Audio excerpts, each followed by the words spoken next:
For decades, Red Skelton made millions of Americans laugh with his unforgettable characters, gentle humor, and warm presence on The Red Skelton Show, but behind the bright stage lights and cheerful clown routines was a man who carried deep personal pain that most viewers never saw. Skelton became one of the most beloved entertainers of the 1950s and 1960s, creating characters like Freddie the Freeloader and Clem Cattledehopper, bringing families together around their televisions at a time when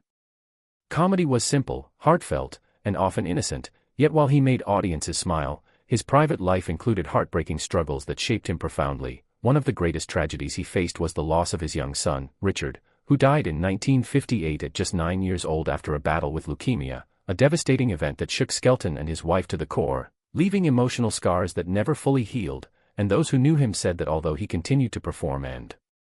maintain his public persona, the grief remained with him for the rest of his life. Many fans did not realize that during this period he often performed while quietly mourning, using comedy as both a professional duty and a personal escape from overwhelming sorrow, and his ability to step on stage and make others laugh despite such loss revealed both his strength and the heavy burden he carried. Beyond personal tragedy, Skelton also dealt with the pressures of maintaining success in a rapidly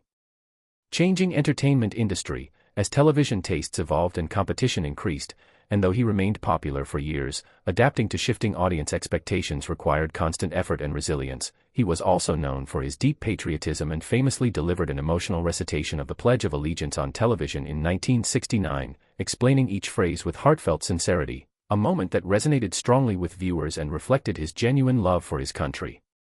Yet even that powerful public image did not erase the private loneliness and reflection he sometimes experienced, particularly after the cancellation of his long-running show and the natural decline of vaudeville-style comedy in mainstream television. In his later years, Skelton turned increasingly toward painting and art, expressing himself through colorful clown images that some observers believed symbolized the mixture of joy and sadness within him, as clowns have long represented both laughter and hidden tears. The phrase, "no one knew what he was hiding," does not refer to scandal or secret wrongdoing but rather to the emotional weight of grief and the quiet endurance of a father who lost a child while still standing before the public. As a source of comfort and humor, many entertainers use their craft to cope with personal pain, and Skelton was no exception, channeling heartbreak into performances that uplifted others, which makes his story deeply human and moving. When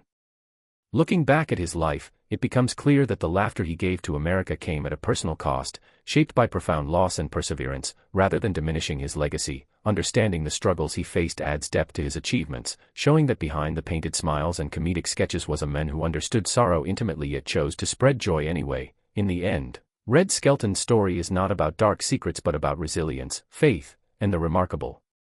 ability to bring light into the world while quietly carrying one's own shadows, reminding us that sometimes the people who make us laugh the most are also those who have endured some of life's deepest pain.